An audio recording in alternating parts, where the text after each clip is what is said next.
बड़ा सा दरख्त था और इस दरख्त पर एक चिड़िया और चिड़ा रहते थे। वो दोनों सारा दिन जंगल में गाना गाते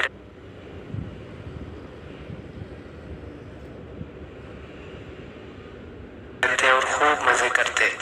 चिड़िया बहुत ही मासूम थी, लेकिन चिड़ा बहुत ही तेज और चालाक था और वो चिड़िया को भी धोखा देने से बाज नहीं आता था। एक दिन चिड़िया और चिड़ा दाना चुगने के लिए निकले, लेकिन इन्हें कहीं भी दाना ना मिला। उड़ते उड़ते वो बहुत दूर निकल चुके थे। फिर वो एक घर की खिड़की पर जा बैठे और उन्होंने देखा कि अंदर दाल और चावल पड़े हुए हैं। चिड़े ने चिड़िया से कहा, क्यों ना हम दाल और चावल बनाएं? वैसे भी तुम खिचड़ी बहुत मजे की बनाती हो।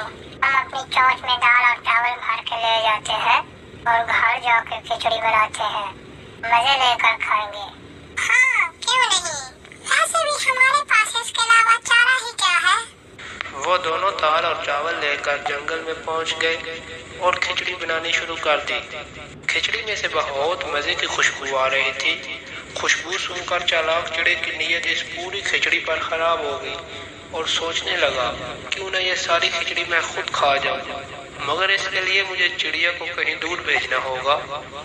इसे एक तरकीब सूझी और चिड़िया से बोला, मेरी प्यारी चिड़िया, क्यों न जब तक खिचड़ी पके हम नहा लेते हैं। मेरी प्यारी चिड़िया, खिचड़ी की खुशबू बहुत दूर तक फैल गई है। ये ना हो कि हम दोनों नहाने जाएं तो पीछे से हमारी खिचड़ी कोई खा जाए। ऐसा करते हैं, पहले मैं नहाने जाता हूँ और तुम खिचड़ी। ठीक है, हम नहा लेते हैं। वैसे भी आज बहुत गर्मी है और हम बहुत दूर से सफर करके आए हैं। चिड़ा जल्दी से गया और नहा कर वापस आ गया और फिर चिड़िया नहाने चली गई। जब चिड़िया नहाने गई तो चिड़ा सारी खिचड़ी मजे से चट कर गया और मजे से जाकर सो गया। जब चिड़िया नहा कर वापस आई तो बर्तन खाली देखकर बहुत गुस्से में हो गई। देखो, ये कितनी बुरी बात है। मैं भी सुबह से भूखी हूँ, तुमने अकेले ही सारी खिचड़ी खा ली। नहीं, मैंने खिचड़ी नहीं खाई। मैं तो नहा कर आते ही सो गया था। हो सकता है कोई जानवर खा गया हो। बस करो, मुझे बेवकूफ मत बनाओ। तुमने ही खिचड़ी खाई है। नहीं, मैंने खिचड़ी नहीं खाई। तो ठीक है, चलो उल्लू अंकल के पास चलते हैं। वो फैसला करेंगे कि खिचड़ी किसने खाई है। ठीक है, मुझे कोई एतराज नहीं। चलो चलते हैं उल्लू अंकल के पास।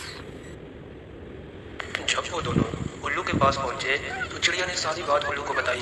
उल्लू ये सारी बात सुनकर समझ एक चाल चली। ठीक है, मुझे कोई एतराज नहीं। चलो चलते हैं उल्लू अंकल के पास। जब वो दोनों उल्लू के पास पहुंचे तो चिड़िया ने सारी बात उल्लू को बताई। उल्लू ये सारी बात सुनकर समझ गया कि खिचड़ी चिड़े ने ही खाई है। अब उल्लू ने एक तरकीब बनाई और एक चाल चली। उल्लू चिड़े से बोला, अच्छा, छोड़ो सारी बात। तुम सुबह से भूखे हो गए।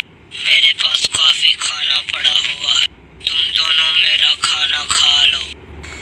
जब उल्लू ने खाना चिड़िया और चिड़े के सामने रखा तो चिड़िया बेचारी सुबह से भूखी थी। वो तो खाना शुरू हो गई, जबकि चिड़े ने सारी खिचड़ी अकेले ही चट की हुई थी, इसलिए उसका पेट फुल भरा हुआ था। इससे ये खाना खाने ना हुआ। जब उल्लू ने देखा कि चिड़ा खाना नहीं खा रहा, चिड़े से बोला, चिड़े बेटे, तुम खाना क्यों नहीं खा रहे? उल्लू अंकल, मेरे पेट में बहुत दर्द है, इसलिए मेरा खाने का दिल नहीं कर रहा। ये सुनकर उल्लू हंसने लगा और समझ गया कि वो सारी खिचड़ी चिड़े ने ही खाई है। इसके बाद उल्लू ने चिड़े को समझाया कि ये बहुत बुरी बात है, आप दोनों को मिलजुल कर रहना चाहिए। चिड़ा उल्लू की सारी बात समझ गया और चिड़िया से माफी मांगी। हंसी खुशी वापस चले गए।